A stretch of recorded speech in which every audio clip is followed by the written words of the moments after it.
Hello and welcome to Aston Originals and the first in a series of In Conversation With.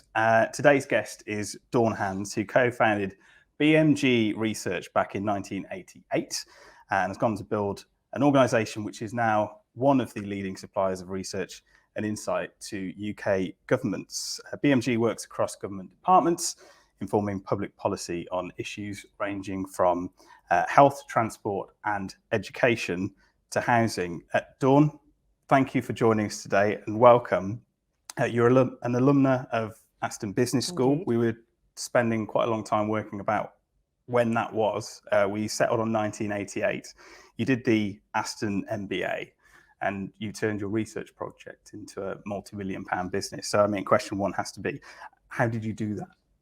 That's a very good question, Sam. I've been having to understand myself how that happened. And I think it's a series of events and happenstances and coincidences. I mean, I rather foolishly, some might argue, went from my degree to my MBA. So didn't take any time out. With hindsight, not the smartest of moves. The first term almost killed me, but what doesn't kill you makes you stronger. I survived and got through it and it all went very well. And at the end of the MBA, I had offers of jobs working in comms and PR and ad agencies and things like that. And I looked at them all and I'm thinking, oh, I'm not sure that's me. And then, again, purely coincidentally, got approached by another ex-Aston MBA and another Aston alumni who'd started a programme of research for Iceland, of all people, and said, Dawn, I could do with some help. Would you like to give me a hand with this? And I thought, you know what, that looks a little bit more interesting. That floats my boat. I've always liked numbers. It was something we were doing under our own steam, under our own design. And so, yeah, I took on that opportunity. And then another project came along and we did another one. And then another project came along. And that's kind of how it all started. I can't tell you that I woke up one morning thinking, I need to start my own business, or I know I'm an entrepreneur, or that I had this great vision. I didn't. It was kind of an opportunity that presented itself. I took it. I enjoyed it. It sparked all of my interests, and more followed. So that's kind of how the germ of it got off the ground. How has the landscape changed since you started it? Was it very much a man's world at that time? And yes. Has that changed since? Yes, and I believe so. So yes, it was very much a man's world. In fact, when I did the MBA, I was not only probably the youngest on the course, but there were far fewer women than men. And it was noticeable, but I think the world had started to change. I'd certainly got my mind set on the fact that I was going to have a career in some form or another. And I have been very lucky, actually, Sam, in my work that I haven't encountered too many blockages that have arisen out of my gender. But I know people that have, and I'm happy to say I do think that, one, labour markets have dictated that we need more female participation. I think companies, employers generally have witnessed for themselves that women bring a very different and very healthy dynamic to the workforce. There are some incredibly talented women out there who have grown some phenomenal businesses. And I think that just, once you've got that momentum, it continues. So yes, it's changed greatly, and I think for the better. Yeah, I hope everybody would agree. And I'm sure you've outlasted some of them as well. I've outlasted a good many of them. Yes, because I started early and I'm carrying on. So yeah, I've outlasted quite a few. Yeah. Professionally, you've worked through, I've got here 7 prime ministers now on your 8th prime minister. And we were joking before that it's not far off the Queen's 15. So you need to hang in there a little bit longer to break that record. Which government was the easiest to work with or in? That's a very, are any governments easy? No. I don't know, because, you know, they're all under phenomenal pressures. Budgets are under phenomenal pressures. I think the trickiest part of any of the work is the transition between governments. So particularly when we have a general election, it can't be known what the outcome might be. There's this, people might have a good guess. They might think it's odds on it'll be of a blue or a red colour, but nobody can really know what that outcome might be. And of course, whilst the election's ongoing, there's a hiatus in government activity. Depending on who becomes PM after the election, then you might have another hiatus. Well, policies are formed, ministerial departments go through their reviews and look at what policies needed and so on and so forth. And that transition can lead to quite a hiatus. So once you've managed to work your way through that and get on top of what the new policy agenda will look like, whether it's in health or housing for HMRC and Treasury, then you can start to have that informed conversation with the client, who are invariably civil servants now under their own transition and getting to grips with who the new incoming government is. So it's less about the government per se, it's more about managing the transitions and managing the changing policy agendas. It seems like a lifetime ago since a Prime Minister has lasted a whole term. Yeah, absolutely. So has that been the same thing? 'Cause even though it's been a Conservative Party that's won the last 3 elections, is it still going through that rigmarole of the change? And like you said, new departments, which I suppose Brexit brings that side of things as well. Yeah, I mean, if you think about it, if Prime Ministers change mid-term, it's because the outgoing Prime Minister is probably not the person that they want to lead the parliamentary party. So the new Prime Minister will almost certainly want to set out some new agendas to show how they're going to deliver differently, how they're more in touch with the pulse of the nation. And incoming ministers will also want to say, we need a different agenda for growth, or we need a different agenda on fiscal policy and so on and so forth. So yes, even midterm, when you get a change of PM, there's a change of policy flavour, and we have to be on top of that.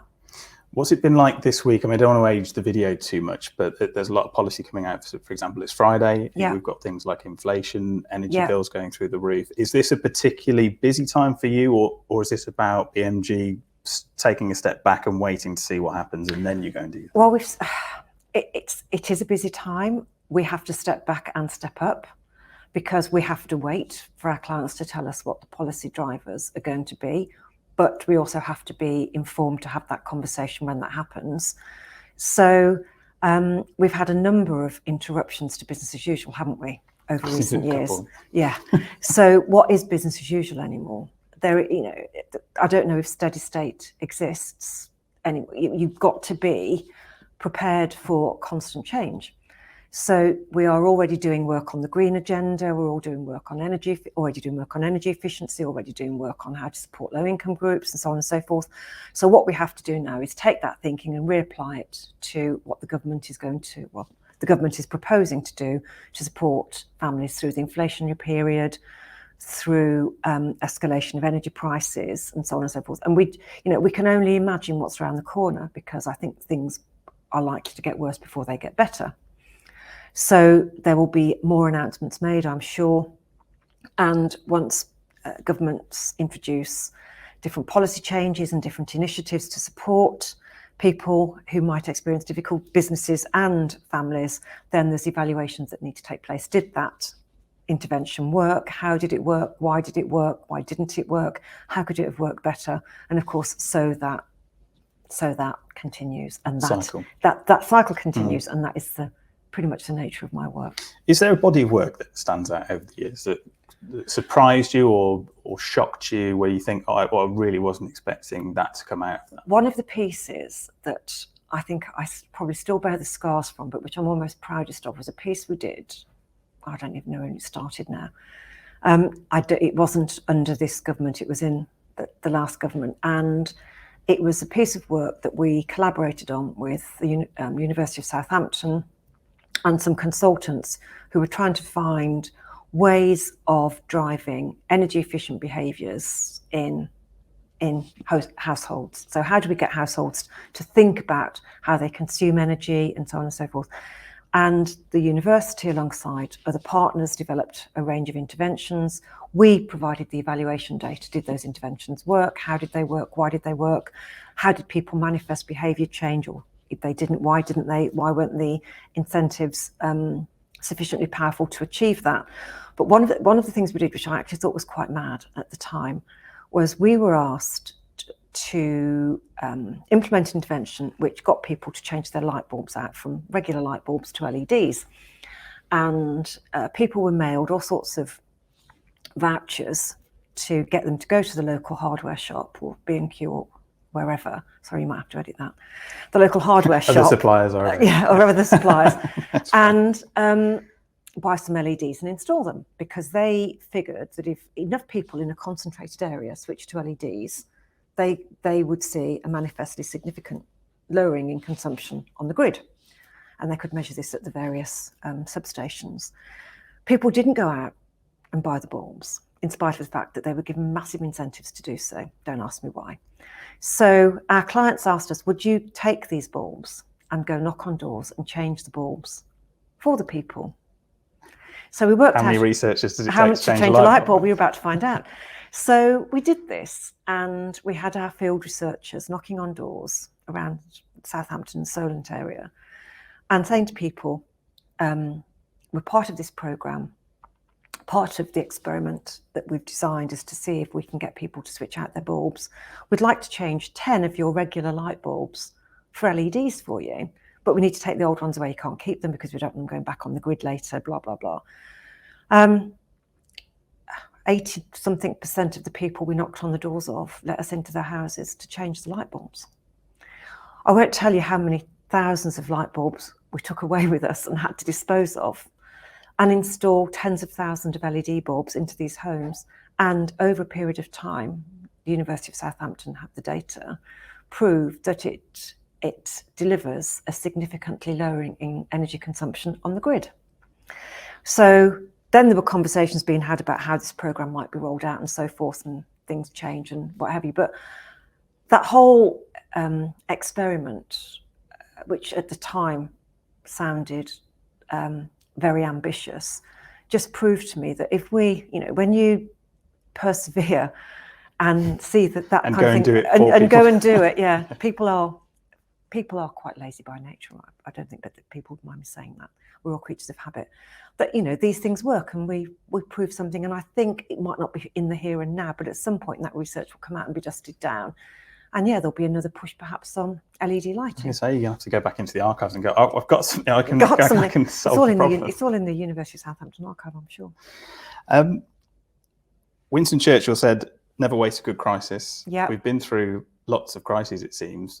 You've done quite well out of COVID. And how has that been, and why did you do so well, do you think?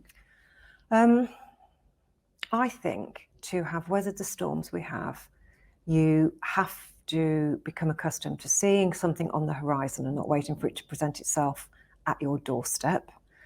And you have to be prepared to make some tough decisions that probably at the time no one will thank you for, but with hindsight everybody will be pleased were actually implemented. So when there's a likely change in government or any other challenges are on the horizon, there is no point sitting back and waiting for something to happen before you act. You do a number of things, some of which you hope will deliver a return or save some calamity from occurring at the time that the crisis actually unfolds in front of you. So when COVID was rearing its head, we just started to implement some changes in the tech side of the business, in how we operated. We'd still got people largely working out of offices, but were becoming more flexible in our approach to working, and had got more people working remotely because we'd opened a London office and needed that to be enabled. Just out of pure coincidence, I'd been in Malaysia late in 2019, early in 2020, and the world was having a very different conversation on that side of the planet. COVID was really taking grip, and it was there and it was real. And I transited back from that journey through Dubai, and I thought, hang on a minute, it's not going to stay on that side of the planet. It's coming whether we like it or not. And there'd been talk of it over in Europe and further west, but it hadn't really manifested. So when I got back in after the Christmas break in January, we absolutely ramped the move to remote working. We put 200 call center operators being able to work remotely. It was a really challenging exercise, one that we couldn't have done if we'd waited for lockdown in March. We'd have been dust, because we couldn't have done it. You needed to have dry runs, you needed to get the kit out there to people, and so on. So logistical nightmare. Absolutely logistical nightmare for everybody, and painful for the people that were on the receiving end of it. Being told that we had to go through all of the checks that people had spaces to work at home, that they had the connectivity. We'd had to build some kit that would check people's connectivity remotely to make sure that everything worked. And in the 3 months between January starting and COVID really getting to grips with us, 2 months, wasn't it, by the end of Feb, we managed to get the whole business remoted, and we could shut both offices and function. And that's what led us into being able to, because we'd got that remote call centre, led us into being able to support other call centre operators on delivering some of the support through COVID. And the rest, as they say, is history. We rode that 12, 18-month period out, and has it been business as usual since? I don't really think so. I don't think it ever will be, whatever that might look like now. I think the world's changed forever. Moves me on to flexible working, and I think I saw a post the other day that compared it to the ping pong and free food of 2010. So Google, Facebook, and Apple apparently reset the bar in terms of benefits and to the workplace, things like food and sleeping pods and that sort of thing. It does seem now, and I think COVID plays a part in it, and that flexible working has come in to be a perk that you would look for. If you found that that's something that absolutely, and we have requested our guys to come back into the office for X amount of time per week, depending on what their full-time hours are and things like that. But I don't think it's in anyone's interest to force a full-time return to an office environment. Before COVID hit, I hadn't hardly worked a day at home. I came in to the office regimented every day, whether it was into Birmingham or to London, or unless I was visiting clients. And even if I'd got a client visit in the afternoon, I'd come into the office in the morning. Now, I've realised I have been so much more efficient since I've had that flexibility. So I'm absolutely sure that goes for the rest of the team. We're in a fortunate position, I guess, as a business whereby what people deliver is very visible. If you're writing a report or analysing data or writing a bid submission, if it's not written, I guess you haven't been very busy. So people have to be trusted. If you treat someone like a grown-up, I think they're more likely to behave like one. So we've allowed the continuity of that flexibility. We've also allowed people have said we want to come back in. When people come back into the office, it's more of a social event now than it is a work event. If you're back in for a day a week and you coordinate that with colleagues, you're coming in and you're taking probably slightly longer for lunch and having a slightly longer coffee break in the morning. But you know what, then when they're at home and they're in their own space with no disruptions, I dare say people are head down and more efficient. And productivity. And you can't expect people to change like that for your benefit during COVID and then flick the switch back and expect everybody's done.